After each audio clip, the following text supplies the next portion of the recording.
From Anshei Sphard-Beth Emeth congregation, it's time to take 10 minutes for Torah with Rabbi Joel Finkelstein. Welcome to our discussion of New Haggadah Highlights, Part 2.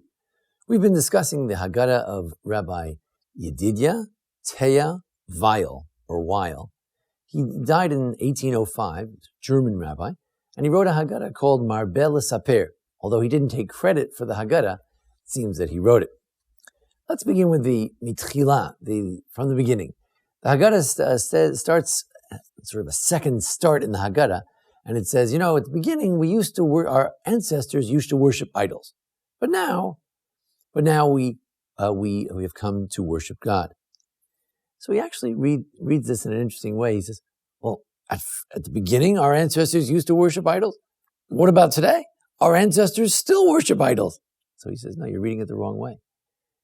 At the beginning, what we call our ancestors, they used to worship idols. Terach was our father. You look in the family tree, it says Terach was the father of Abraham. He was an idol maker. He sold idols for a living. But now that we're close with God, God created Abraham as if from a new creation. And therefore, from that point on, Abraham was our father. There are only three people who are called our avos, Avraham, Yitzchak, and Yaakov. They're called our avos, no one else. Our family tree changed. And therefore, from that point on, our ancestors were not idol worshippers. Our ancestors were Avraham, Yitzchak, and Yaakov. Now that we're close with God, now that we're banim l'makom, now that we're children of God, things change. The family tree itself has changed. Then he says, the Haggadah says, Baruch Shomer Avtachas Yisrael Baruch Hu. Blessed is the one who keeps his promise to Israel. Why Israel? Well, because promise to Abraham. He promised Abraham we'd be slaves for 400 years and we'd go out with great wealth. So he kept his promise to Abraham. Why does it say to Yisrael? So he says as follows. Firstly, the Haggadah says, Akash Baruch Hu, God figured out the end, the kates. See, we were supposed to be slaves for 400 years, but thank God he recalculated, and we were only there for 210. Now, my father, Al Shalom, liked to quote someone who said about the Haggadah that kates, God figured out the kates, the 190. You subtract 190 from 400, subtract 190, you get 210. We got a bargain. Baruch Shomer Avtachas Yisrael. Baruch Hu, blessed is God, who keeps his promise, but he modified it, made it easier for us. Rabbi Yedidia Weil says, wait a second. Kates, that's 90 years when Yitzchak was born. Avraham was 100 years old, and Sarah was 90 years old when Yitzchak was born. So God chishev et haKates, he said, you know what? Let's start counting from now. We'll give you a discount. Start counting from now. When your son is born, he's a stranger. You don't have sovereignty over Israel. So his son, he's a stranger, and we'll start counting from now. When? From Kates. From the year of 90, Sarah's 90, Abraham's 100. Kuf, Tzadi, 2 letters representing the age of Abraham at that time when they started the clock. If you start the clock with the birth of Yitzchak, 400 years indeed, but the slavery is only 210. Then we ask why God kept his promise to Israel. He kept his promise to Abraham. He says, no, he kept his promise to Yisrael. God told Yisrael, he told Yaakov, who's called Yisrael, on his way out of Israel, he said to him, I will go down with you to Egypt. I will take you out as well. So he says, Anochi, meaning God, the Shekhinah, the divine presence will go down with you into Egypt, and the divine presence will take you out. So he kept his promise. He went down with us, and he came with us out as well. In fact, when we went down, there were only 69 people. But we always say there's 70 people went down to Egypt. Some say it was Yocheved, who was born in transition. He says, no, God is the 70th entity who came down to Egypt. And then he says, I don't know the source for this, but he claims that we were short on the 600,000. Without the 600,000, as we'll see later, you can't get the Torah. So he said, God will make up the 600,000 person. So God kept that promise. He brought us down, he came with us, he went out. The Haggadah goes on, she has stood for us. What do you mean she? Why doesn't it say it? Who? Usually we use the masculine. Why the feminine? Because he, God, God's presence that when came up with us, went down with us, that's the presence that has stood us all these generations in exile. We can withstand all the enemies because God is with us. Or, says Rabbi Teya, Vayel, he says, Vehi is tshuva. The tshuva has stood with us all these generations. It's the repentance of the Jewish people. And he quotes a medrash that's not often quoted, that indeed the Jews did teshuvah. They did teshuvah, and that's how we came back. After all, we called out to God. It may not have been the best prayer, but it was somehow we called out to God, and with that, we did teshuvah, with thoughts of teshuvah. He shamda, that teshuvah has stood us in all these generations, no matter what happens. God brings a terrible despot to destroy us. We do teshuvah, and when God always saves us from their hands. Then the question is, Haggadah then turns to Lavan and says, oh, you think Paro is bad, Lavan is even worse. Lavan, who's talking about Lavan? He says, oh, Lavan tried to destroy everybody. Oh, in what sense did he try to destroy everybody? So why are we talking about Lavan? He says, you want to talk about an evil, bad guy, why don't we talk about Esav? Esav clearly set out to destroy. Rivka heard him. He was planning on killing our forefather Yaakov. Well, why are we making a new medrash, a new idea that Lavan was the great evil one? He gives many answers.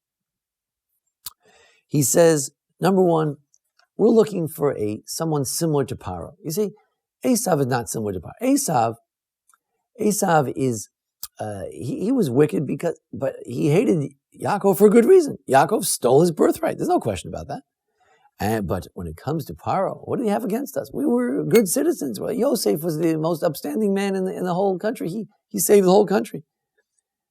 But rather, it was a sinat chinam, was a needless hatred. Same thing with Lavan. Lavan hated Yaakov, and therefore he wanted to destroy his own grandchildren. He didn't even care about his own grandchildren, his own daughters, because it was a needless hatred. It was similar. You might think, says the Haggadah, that the only reason there's hatred because God said that someone should afflict us for all those years, so that's why there was hatred. No. It was needless, baseless hatred. Even without the decree of God, there's often needless, senseless hatred against the Jewish people. Then another possibility, and that is that Lavan is connected to Bilam. See, the Midrash says that Bilam, the one who tried to curse the Jews but didn't succeed, he was the grandson of Lavan. What has Bilam got to do with the Seder? Well, it has everything to do, because what was the biggest problem in Egypt? That they threw us in the Nile. Whose idea was that? The advisors of Pharaoh. Who was the advisor? One of them was Bilam, and he said to throw the Jews in the Nile. So therefore, that's why we mentioned Lavan, because Lavan is the father of Bilam. Bilam's connected to the Exodus from Egypt. Or another idea, the Maaseh Hashem Haggadah we talked about last year, Rabbi Eliezer Ashkenazi, he says, why do we go to Egypt? Why don't we go back to our homeland? We go to the north, go to Mesopotamia, go to Aram Naharaim, go to where Abraham is from. We can't go there, either because we have a deal with Lavan, we're not allowed to go, or, says Rabbi Vayel, we didn't want to go. If we go up there, Lavan will trick us, Lavan will deceive us, Lavan will try to keep us there. That's why the only reason we went down to Egypt was because of that nasty Lavan. We just couldn't go to that kind of place. Or the reason we talk about Lavan is because that's in this section, in Devarim. What section is it? Parshas Kisavo. What is that from? It's from the Bikurim, from the first fruits. And this night is all about first fruits. As a matter of fact, he says that's why we lift up the Seder plate, because it reminds us of the Bikurim, the first fruits. So we want to read the passage that the person who brought his first fruits would have said. A few more thoughts. He says, you know what Lavan's got to do with the Exodus? Because we didn't get out till we had 600,000 Jews, because to get the Torah, as we'll see, you need 600,000 Jews. So he says, how do we get 600,000 Jews? Well, here's a mystical idea. The sheep that Yaakov had, believe it or not, 600,000 sheep, they were Gilgulim, they were neshamas that had sort of transmigrated their souls into those sheep. And Yaakov got those sheep back so they would make these neshamos, and the neshamos came out later in the 600,000 Jews. Very unusual interpretation. Then we have another problem. We have Rabbi Gamliel. Rabbi Gamliel, Hayom used to say, what do you mean he used to say? One reading in the Mishnah, Xavier Kaufman, says that Rabbi Gamliel disagrees. Rabbi Gamliel Omer, he doesn't agree with the other rabbis. In what sense? Number one, he doesn't start with something bad. He doesn't end with the good. And number two, the other rabbis don't talk about the meaning of each mitzvah. He says that's what you got to do. Number three, he doesn't have a question. He doesn't have the children asking questions because he says those questions are not really about the Seder. It's questions about the Torah. What you have to do is, you have to tell the children. No questions needed. You ask the question, you give the answer. A totally different view of Rabbi Gamliel.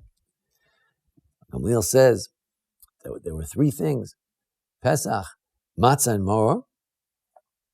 The Pesach, they all have two elements. The Pesach, there are two Pesachs. He says they used to eat the Pesach first, a little bit, just have a little bit of the meat, and then they would finish it off later to finish more meat at the end for the Korban Pesach. Then they'd eat the Haggadah at the beginning of the meal, the other holiday offering. And therefore, there are really two different Pesach eatings, because there are two concepts of Pesach. When the Jews heard about Pesach, they bowed down. Rashi says, why do they bow down to God? Because they heard about their coming to Israel. One day they'd be in Israel, their children would ask questions. Pesach represents Jews coming to Israel. Pesach also represents Jews being saved from the plague of the firstborn. So therefore, that's why we have two. There are two Pesachs. And that's what the child wonders, Manishtana, what's going on? Why do you have two? Why do you eat it twice? And that's the answer. There's two elements. So to the matzah of slavery, matzah of freedom. And that's where he claims that when you say matzah zu shana ochlim, you point to the matzah. Don't point to the matzah on the Seder plate, says Rabbi Weil. Point to the matzah in your bag, in the afikomen bag, because that's the matzah of freedom, not the matzah of slavery. The matzah on the table is the lechamoni, that's the affliction bread. Point to the other one, which is the salvation bread. Finally, the Maor says an amazing thing. He says, what is the Maor doing at the end of the list? Matzah is not before the Maor. Matzah should be after the Maor. All right, so the Rambam switches the order, but everybody leaves the order the same way. And in the Torah itself, the matzah comes before the Maor. How can the Maor come last? So he says that the women, says the Shalah, the women at that time knew that if they didn't have 600,000 Jews, they couldn't get the Torah, because there are 600,000 letters in the Torah. And in order, every Jew has one letter.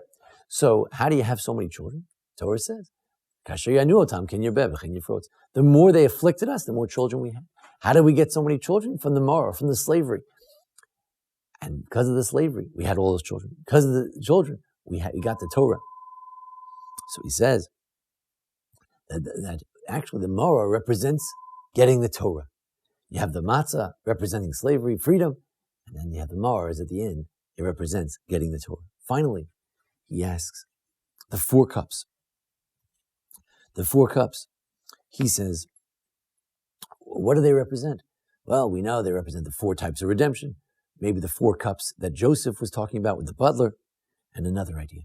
And that is that there are 4 things we did to get out of Egypt. We didn't change our name. We had Jewish names. We had Jewish clothing. We had Jewish language. 3 things.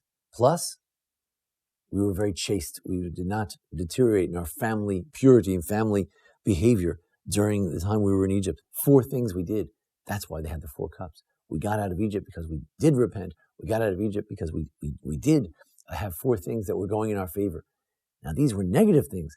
God gave us 2 positive things, the Bris Milah and the Korban Pesach, the Paschal Lamb. With that, we were able to get out of Egypt and truly deserve to go out of Egypt. Many people say that Pesach, we didn't really do anything to get out. Rabbi Weil claims that we did Shuvah in our heart. We did these 4 things, and with that, we deserve to get out. But with the 2 mitzvahs we did, that put us over the top, says Rashi. And then we were able to truly go out. Some thoughts from Emmanuel Weil 200 years ago. Thanks for joining us here at the Anshei Sphard-Beth Emeth congregation in Memphis, Tennessee. Discussion of these matters. Join us each week for Parsha on the holidays. Thanks to Jason Lefkowitz, our producer. Thank you. This has been 10 Minutes for Torah with Rabbi Joel Finkelstein. To learn more, visit asb.org.